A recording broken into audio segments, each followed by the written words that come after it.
What's up? This is Tea Talks, episode 2. And I want to read y'all a little message on this tea bag. It says, let your need be to help those in need. I think that's just a powerful message. You can take that how you want to take it, you feel me? This is honey chai turmeric tea. It tastes so good, bro, with some real honey in it, boy. But I just want to talk to y'all today about me and my life and whatever y'all take from it, feel me? So I enlisted into the military back in 2015. I was 18 years old. It was a young Qu'ran-Shakur, feel me? And I was supposed to go when I was 17, but I wanted to sign the papers myself. You know, I wanted that little adult freedom, I guess. And so I waited a year. And when I went, I had no idea what I was getting myself into. I did no research. I ain't do no asking questions. I just said, sign me up. Now, I was originally supposed to do the Air Force. They took too long to get back to me, so I switched to the Army. And then, I ain't gonna lie, I just thought the Army was full of dumb people. And I said, yeah, I don't like that. So I switched to the Marine Corps. So I was a part of the United States Marine Corps for about a year and a half, 2 years. And I'll tell you why I didn't do all 4. But it is one of the most defining points in my life. I feel like it was the genesis and the catalyst of me becoming a man and learning the world. And it took me a lot of harsh lessons to truly understand that this world is greasy, this world is slimy, especially towards people who ain't greasy and slimy. And I remember being in boot camp, and you know, the first month goes by. It was as smooth as you could probably want it to be. It wasn't easy in any way. But when I say smooth, it was like, you know, I adjusted, and I went from being kind of like nervous and shell-shocked to like annoyed that I'm still here. I'm still in boot camp. I'm still in South Carolina in this heat. It's raining. It's hot. It's somebody yelling in my face every day, spitting in my face. You know, we waking up at 4 a.m. every day to clean the house before we do anything, and then we go to breakfast and then do the day, and then at 8 p.m. is bedtime. That's lights, feel me? But I remember going into that second month, that was when the drill instructor decided to target me. And that's when I had an attitude problem my whole life growing up. You can ask my mama, you can ask whoever was around at that time. Yeah, I had an attitude problem. I ain't like authority like that. And I think there's something tied to that. I feel like because my true self knows I'm so powerful and I'm really a leader for real. And like I said in the last video, my last name means powerful ruler or strong leader. I ain't take too kindly to people ordering me around, feel me? And they saw that and they tried to break me. They couldn't break me though. Literally, they used to do this thing called IT, called intensive training, where they basically just haze you. They do whatever they want to do to you until they feel like they done. I remember one time they told me I was getting IT'd and they had me, it was like a pool of sweat underneath me on the floor, in the front quarter, that's what they called it, in the front of the house. And one of my drill instructors, my favorite drill instructor to this day, he took a piece of paper and he dipped it in my sweat and he said, Richard, I'll tell you what, you scream this paper across the hall, or excuse me, across like the room, and we'll stop.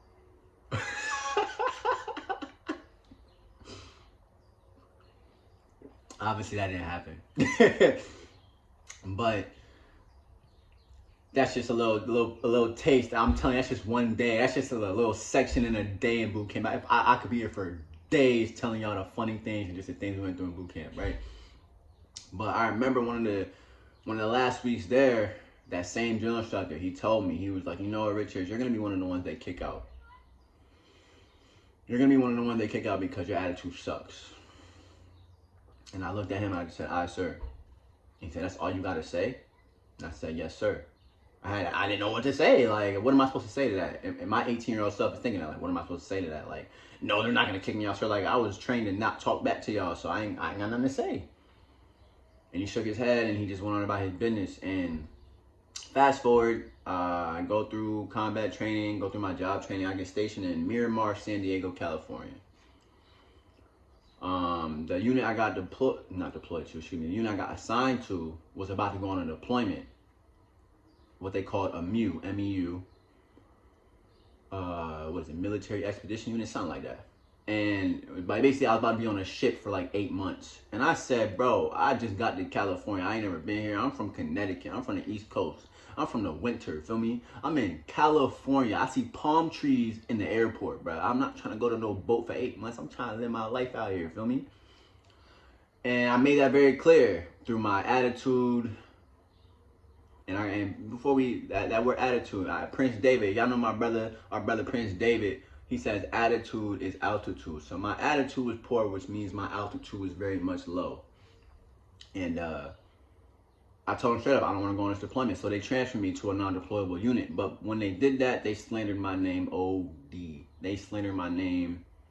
They plotted to basically make the rest of my experience there terrible, which they did do. They told lies on me, they hazed me, you can name it, bro. Really, they messed with me.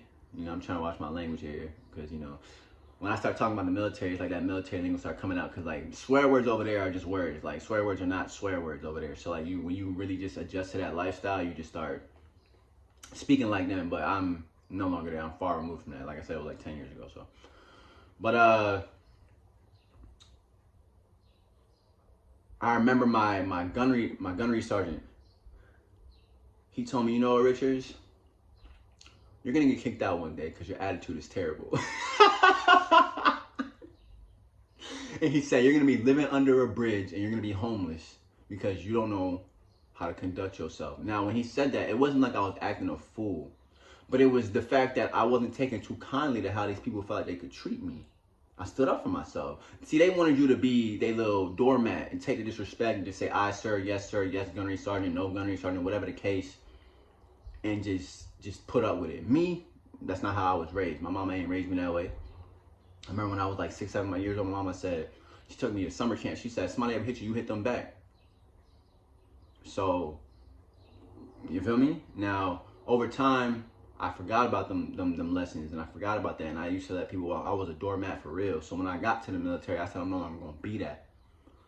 And I wasn't. And a lot of people messed with me for that. A lot of people really rocked with me, and a lot of people did not. And so what they did, I got NJP. They call non-judicial punishment for something that wasn't warranted of that punishment. But like I said, they didn't like me. So they demoted me, took money from me, publicly humiliated me in front of the whole unit, with the whole, like, basically they publicly NJP'd me. Usually NJPs are private and whatever, but no, they said we're gonna make they literally told me, they said we're gonna make an example out of you. So I had to stand in front of our CO, our commanding officer, and our XO, our executive officer, and in the whole unit, and get NJP'd. And that was when I realized nobody cared about me. Nobody really rocked with me for real. Only one person to this day from that time rocks with me still. And shout out to my boy Nova, for real. Shout out to my boy. And he's the only one who stuck by me through that whole thing. Only one. And fast forward, I get kicked out. So it did happen. I got kicked out. It happened, yes. If you didn't realize that's what happened, I got kicked out, yes. And I ended up being homeless. Now, I wasn't under a bridge, but I won't get into too many details because certain details don't matter to me no more because I've moved on from them and I've forgiven the people that were involved in that time. But I remember sleeping in an abandoned car. It was winter time, by the way, when I ended up being homeless, so it was freezing cold. I remember I had two big, what we call sea bags. They're just big green duffel bags, really. And I had all my belongings in there. And I remember one day I hid my sea bags behind these bushes, but I told myself I should take out everything that's super important out of these bags. That was wisdom. And so my social security card, my ID, my birth certificate, all the money I had, and like I was wearing like 3 layers of clothes, and everything that was important I stuffed in my pockets, and I left all my other stuff behind the bushes. And I went, and then later that night I went to sleep in that abandoned car, and I couldn't really sleep. And now I have a song called "Listen to Yourself," and in that song I say, now what you know about being homeless in the winter, and a lot of you quivering 2 a.m. can't sleep because your body keeps shivering. Feel me? And that's a fact. I never knew real cold until my bones were shivering. I felt my bones shivering. You feel me?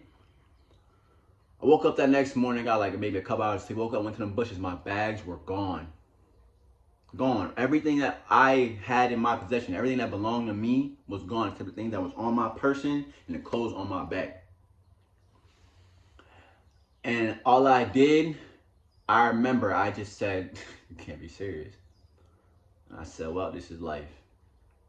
And I remember reaching out to certain family members for help, and everybody acting like their phone don't work. I did get help from one family member, but she made it clear it was very limited help, very much time. Clock was ticking. You got a certain amount of days you need to get out of here. Feel me? Fast forward again, I ended up in a homeless shelter for veterans. Shout out Coach Street. And I was there for 9.5 months. And in that time, I very much did not like myself. The negative self-talk was crazy. And it forced me to really like do a lot of introspection and go like, bro, who are you? You know this ain't for you. You know this life ain't for you. You know you're not one of them.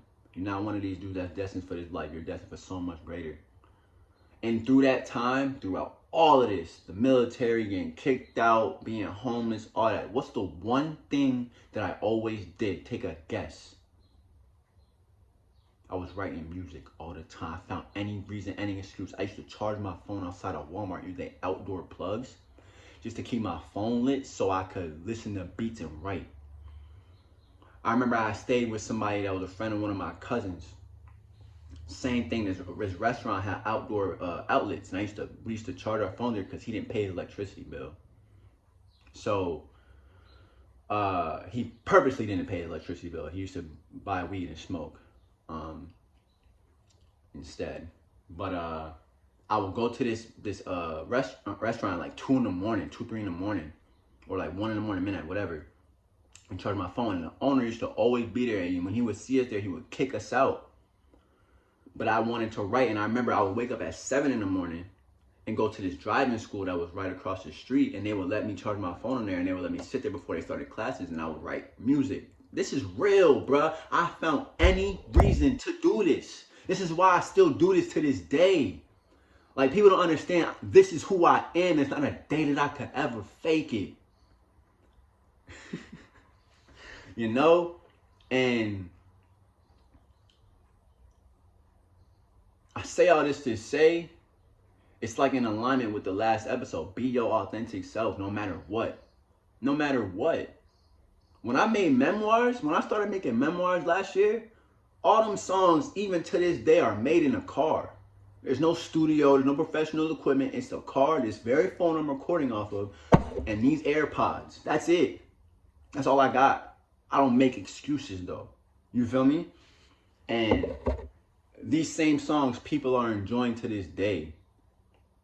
You know, these are actually the most successful songs I've ever made in terms of like view count and just appreciation, all that. Like, back when I had an engineer and was doing stuff in the studio with professional grade equipment, yeah, my songs was getting spun a little bit, but less than what they are now. I'll tell you that. So,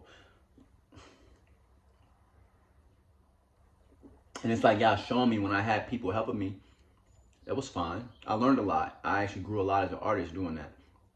But now that I do everything myself, I feel way more powerful, you know? And so, like I said last video, we are as powerful as a team ourselves. Now imagine when we have a team of that, a team of people powerful enough to be their own team, but now we a team together. You feel me? So I say all this to say, you don't know where your life might end up, because here I am now homeless, right? Where I'm able to make some tea and talk to y'all about my life and like make music and do what I love every day.